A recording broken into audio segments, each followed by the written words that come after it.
Thank you. Those against? Motion 46 passes, and that means that 47 and 49 fall, and that concludes that section. Thank you very much. We'll move on to the next section, policing, and that's motion number 50. And to open the debate on that is our policing spokesperson and member of the policing board, Mr. Conley Devitt. Conley, please.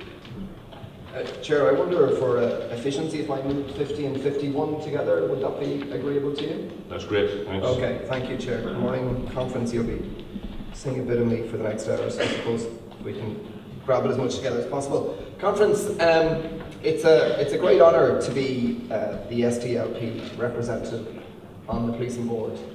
I'm very conscious that when I go to work at the board, I represent you all, but I also represent the people who cast a vote for us and put their faith in us to represent a type of politics which is rooted in the traditions of this party, rooted in human rights, in equality, rooted in service to the community, in consent, rooted in the values of peace and social justice, something that we don't often think about when we think about policing, but which is an integral part to successful policing.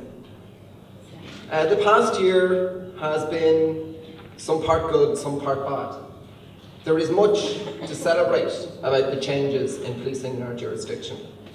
A lot of things are done much better today than they were done 10 or 15 years ago. There is a genuine commitment amongst a significant body within the PSNI to live by the spirit of their human rights mandate. But that is not to say that we still do not face challenges.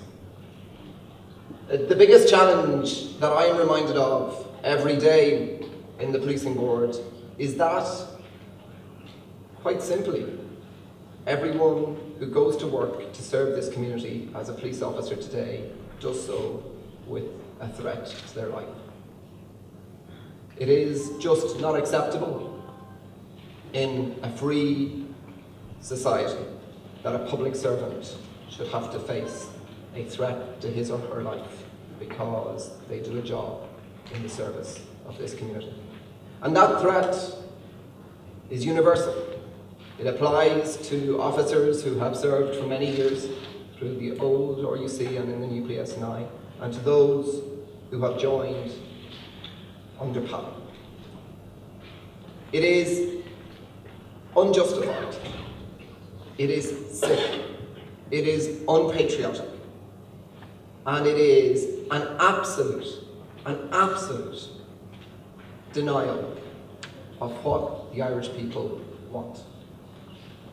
I have no doubt but that the vast majority of this society wishes the PSNI success. It wishes our police service well.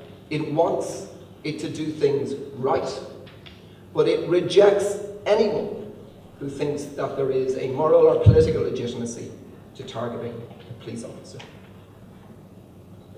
Conference, retire and rehire has damaged our confidence in the management team at the PSNI. It has damaged National's confidence in the PSNI.